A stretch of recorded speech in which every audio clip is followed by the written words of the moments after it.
கேள்வி பார்வையாளருக்கு வணக்கம். இந்த நேர்காணலில் நாம் சந்திக்க இருக்கும் சிறப்பு விருந்தினர் தமிழ் புலிகள் கட்சியின் மாநில செய்தி தொடர்பாளர் முத்துக்குமார் அவர். சார் வணக்கம்.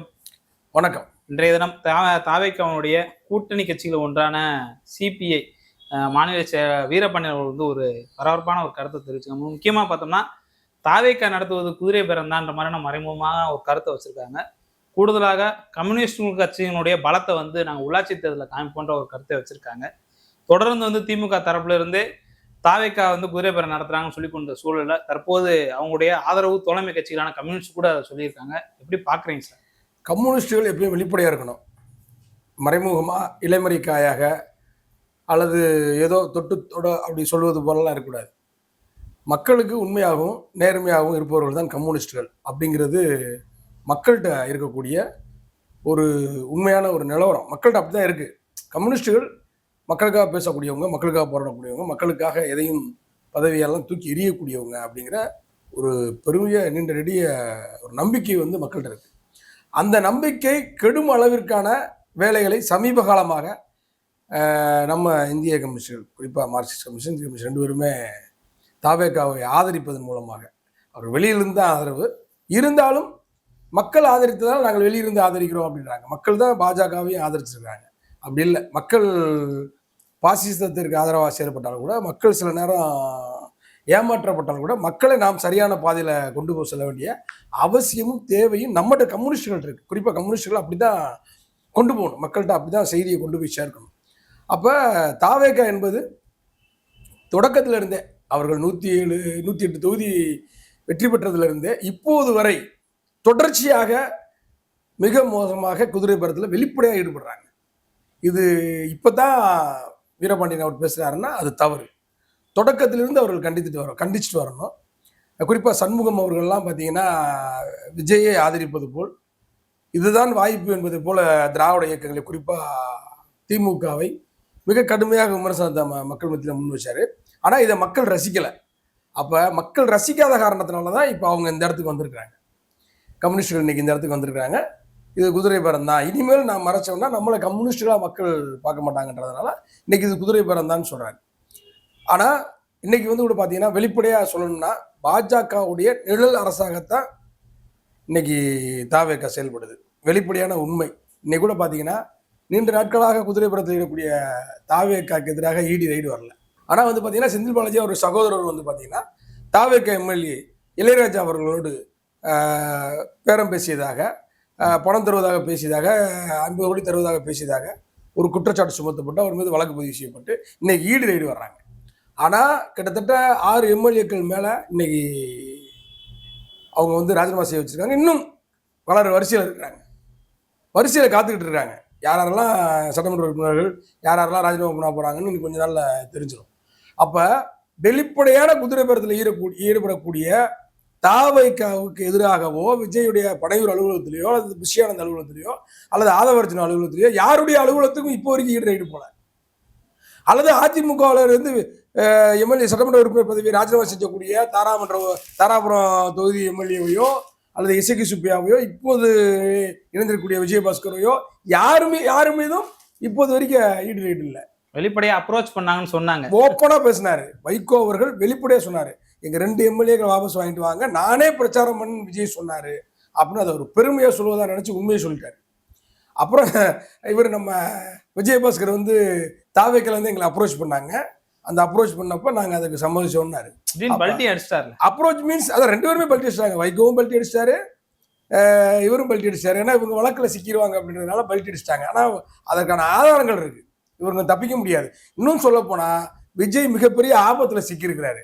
விஜய் நினச்சிக்கிட்டு இருக்காரு, இந்த விஜயபாஸ்கரோ இசைக்கு சுப்பியாவோ தாராபுரம் அதிமுக இருக்கக்கூடிய ஒட்டுமொத்த அந்த பதவி ராஜினாமா செய்து வந்து இருக்கிறாங்க அனைவருமே வந்து தாவேக்காவுக்கு விசுவாசமாக உண்மையாக இருப்பாருன்னு நினச்சிட்டு இருக்காரு.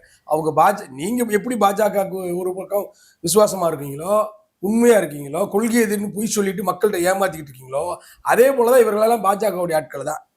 தாவேக்காவிலிருந்து நீங்கள் என்ன அப்ரோச் பண்ணீங்களோ எல்லாம் ரெக்கார்டாக இருக்கும்.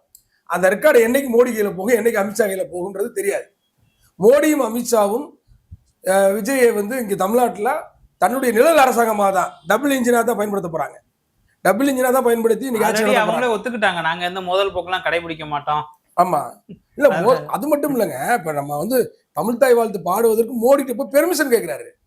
விஜய் போய் மோடிட்ட பெர்மிஷன் கேட்கிறாரு. இந்த இடி ரைடு வந்து பாத்தீங்கன்னா வெளிப்படையான திமுக நிர்வாகிகள் மீது மட்டும்தான் இடி ரைடு போறாங்க. மற்றபடி தாவேக்கால ஈடுபட்ட யார் மீதும் இப்போதைக்கு போல, சட்டமன்ற உறுப்பினர்கள் பதவி ராஜினாமா பண்ண யார் மீதும் போல. அப்ப வெளிப்படையான ஒரு குதிரை பேரத்தில் ஈடுபடுது, வெளிப்படையான பாஜக ஆதரவு நிலைப்பாட்டில் தாவேக்கா இருக்கிறது.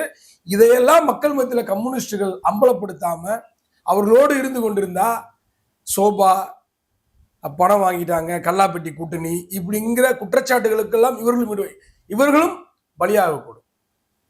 நேர்மையா இருக்கார் வீரபாண்டியன் சொல்லி ஒரு கருத்தும் தற்போது வர தொடங்கி அவர் நேர்மையாக பேசுவது போல் பேசுகிறார்.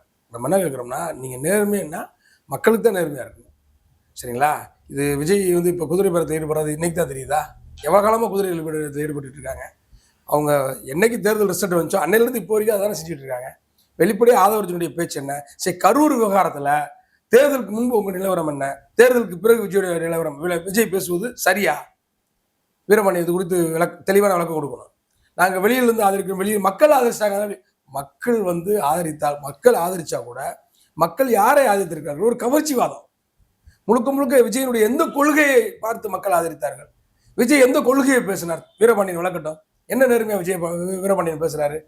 அவர் நேர்மையா விஜயுடைய கொள்கையை விளக்கட்டும் பார்ப்போம். விஜயுடைய கொள்கை இதுதாங்க அப்படின்னு விளக்கட்டும் பார்ப்போம். ஒண்ணுமே இல்லை. திமுகவுடைய கொள்கையை பிரிண்ட் எடுத்து வச்சு கையில் வச்சுக்கிட்டு அதை பார்த்து பார்த்து பேசிக்கிட்டு இருக்காரு.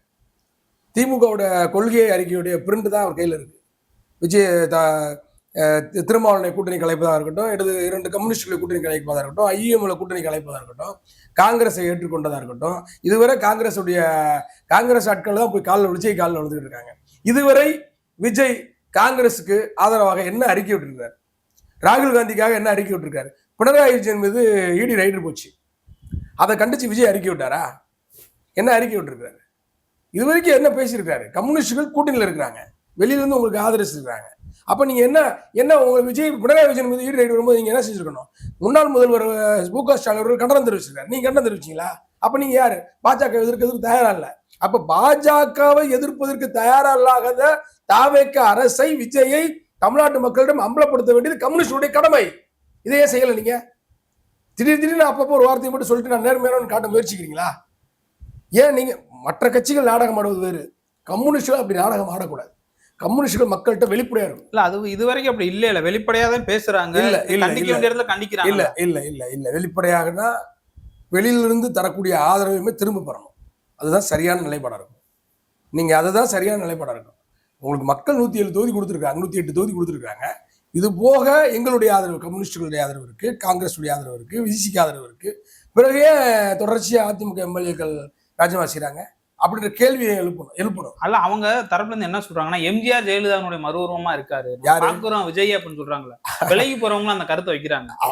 எம்ஜிஆருக்கு பிறகு அசைக்க முடியாத அப்படி ஒரு விஷயத்தை சொல்றாங்க. இன்னொரு விஷயம் என்ன சொல்றாங்க, அதிமுக திமுக கூட்டணியை அமைக்க முயற்சி பண்ணாங்க, அதனால நாங்க வெளியேறோம், தீய சக்தி என்பதால் நாங்க வெளியேறோம்ன்றாங்க. திமுக எதில் தீய சக்தி? இதுவரை ஒரு கருத்து விஜயாக இருக்கட்டும், இப்ப கட்சி அதிமுக இருந்து தன்னுடைய பதவியை ராஜினாமா பண்ணிட்டு போறவங்களா இருக்கட்டும், திமுக எதில் தீய சக்தி? சரி, திமுகவை தீய சக்தி என்று சொல்கிறாரு விஜய், சொல்றாரு. கம்யூனிஸ்டுடைய கருத்து என்ன? திமுக தீய சக்தியா? திருமாவளவனுடைய கருத்து என்ன? திமுக தீய சக்தியா? சரி, தீய சக்தின்னு சொல்லக்கூடிய விஜயிடம் இதுவரை இவர்கள் விளக்கம் கேட்டிருக்காங்களா?